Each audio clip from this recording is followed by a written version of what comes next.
انا بصور فيديوهاتي على الفيسبوك وبطلع اتكلم معاكم هنا وبحكي لكم تقريبا 3/4 الحاجات اللي بتحصل لي. فلما بيحصل ان حد الاقيه عارف حاجه او بيكلمني يقول لي رندا حصل 1 2 3، فانا بستغرب جدا، بستغرب وبقول له انت عرفت ازاي او انت عرفت ازاي ومش عارفه ايه، اكن مثلا حاجه غريبه جدا ان هو عارف حاجه انا اصلا قايلاها على الفيسبوك. يعني انا ما اعرفش انا ليه فاصله الفيسبوك عن الناس اللي انا اعرفهم في الحياه. النهارده انا صورت فيديو الصبح قلت لكم فيه ان نظاراتنا ضاعت وكده. فالمهم والله العظيم ما عداش ساعه مثلا او ساعه ونص لقيت ماما بعتالي على الماسنجر بتقولي نظاراتكم ضاعت. ماما انت عرفتي ازاي؟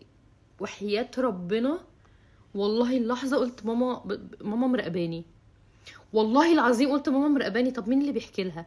انا عرفت ماما عرفت ازاي نظاراتنا ضاعت، ماما عرفت ازاي؟ وفضلت قاعده مش مصدقه ماما عرفت ازاي ان نظاراتنا ضاعت. وبعدين قلت ايه ده، انا عامله فيديو الصبح قايله فيه ان نظاراتنا ضاعت، وهي اللي قالت لي انها شافت الفيديو. ف انا فاصله فكره ان انا طب انا قلت الكلام ده الصبح على الفيسبوك زمان قوي بقى كنت بعمل حاجه اروع بكتير والله العظيم. وتقريبا لحد دلوقتي ساعات بتحصل لي، يعني لما ببقى تايهه كده او مش مركزه او لما ببقى سرحانه. والله العظيم اللي هقوله ده حصل زمان. كنت ببقى مثلا ماشيه، مره كنت ماشيه في مرسى مطروح وبعدين ايه 2 جم راحوا عملوا لي كده،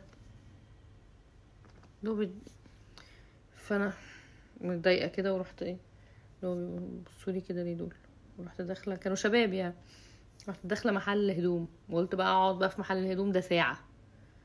وبعدين خرجت لقيتهم بيبصوا لي تاني لسه مستنيني، ايه ده بقى؟ ابتديت ابص كده ولو سمحت وحاجات كده. وبعدين ايه رحت بقى انا اندفاعيه شويه يعني يعني مش بسكت، فرحت رايحه لهم انتوا بتشبهوا ولا ايه؟ وبعدين راح باصص لي قال لي اي، باصص لي كده او شابين يعني هم بصوا لي كده. وانا ابتديت اتدارك لان هم يعني عايزين يضحكوا لي كده وفي حد منهم قال لي مش حضرتك رندا البحيري؟ فشكلي بقى زفت. ما هو طبعا لازم يشبه، يعني انا مش فاهمه يعني لو ما شبهش عليا هيشبه على مين؟ ما هو طبيعي لازم يشبه. وانا بقى كان زمان الجمله اللي البنات بتقولها يعني في الوقت اللي حصل فيه الحوار ده، كانت الجمله اللي البنات بتقولها علشان خاطر تزعق لحد بيعاكسها يعني، فتقول له انت بتشبه ولا إيه كده، يعني انت بتشبه ولا ايه؟ فانا قلت له انت بتشبه، انتوا بتشبهوا ولا ايه؟